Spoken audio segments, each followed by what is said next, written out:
Did you know that more than 12 times Chinese students study in the United States than Americans in China?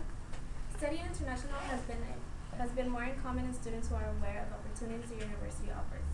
For many college students who are not able to go away for college, they gain experience and become aware of opportunities that are given, opposed to students who were not able to move out their parents' homes become less aware of the opportunities since they spend not enough time on campus.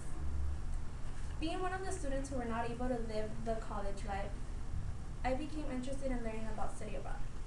Having a knowledge of the opportunities that are to gain experience by studying abroad might help you consider this experience. First, I will explain in depth what study abroad is. I will then explain the qualifications needed to be able to study abroad and explain the process you have to go through before then. Okay, what study abroad is? Study abroad is the ability of students being able to pursue educational opportunities in any country. Study abroad first began in the 1870s at Indiana University, where they had a summer program named Summer Traps, in which a faculty from Indiana University would invite students to Switzerland, France, England, Germany, and Italy to learn about the country's culture, languages, and norms. In the 1920s, a French professor from the University of Delaware named Raymond W. Kirkbride asked the president of the university to propose all junior students to study in France. After the insistence, the president, Walter Houlihan, accepted Kirkbride's proposal, which later became the Delaware Foreign Study Plan. Okay.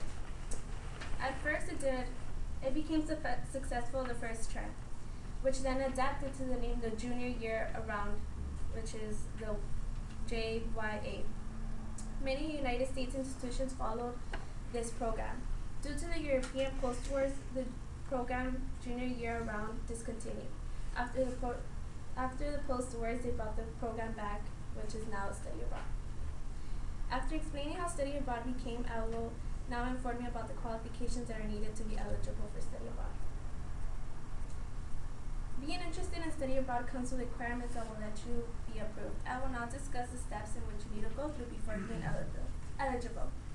First, do your research on the country you would like to go overseas. Not every country is based on a different major, and so is the university. So if you're trying to be an international business major, you could go to whichever university there is out there. But if you want like a language, you want to major in Spanish, you would have to go to Spain or Mexico, or the ones that dedicate most on that. Choosing the university who specifies on your major will help you build your experience. After deciding about your plans, after deciding what university you want to go to, you need to talk to your advisor and see if that would affect your school year. If the university you want to study in will transfer your units to the school you're currently enrolled. Being approved by your advisor will now lead you to your paperwork and apply to study abroad programs. To find out more about study abroad programs, attending to the study abroad fair will be effective to learn about scholarships and different requirements the program has. The requirements there is for a Cal State Los Angeles student to be eligible for study abroad mostly depends on the country you're deciding to attend. Currently, there is a program named Bilateral Exchange. It is a program in which Cal State Los Angeles and the host of institution are involved. Bilateral Exchange currently has an option of either exchanging with a student from Hong Kong, Japan, South Korea, or Germany. The requirements you have to meet before you sign up are having a GPA of 2.5 and a higher, reassure the university's transfer credit, and apply to financial aid and scholarships. Being eligible will give you the option of either studying an academic year, semester, or the summer. I will now explain the process you have to go through after being eligible, your academic advisor. Choosing where you want to study overseas and being eligible leads you to the process of achieving this experience. After discussing your academic advisor about your plans being approved to study abroad, you need to go through the process of finding about scholarships that will financially help you. Applying for scholarships will benefit you for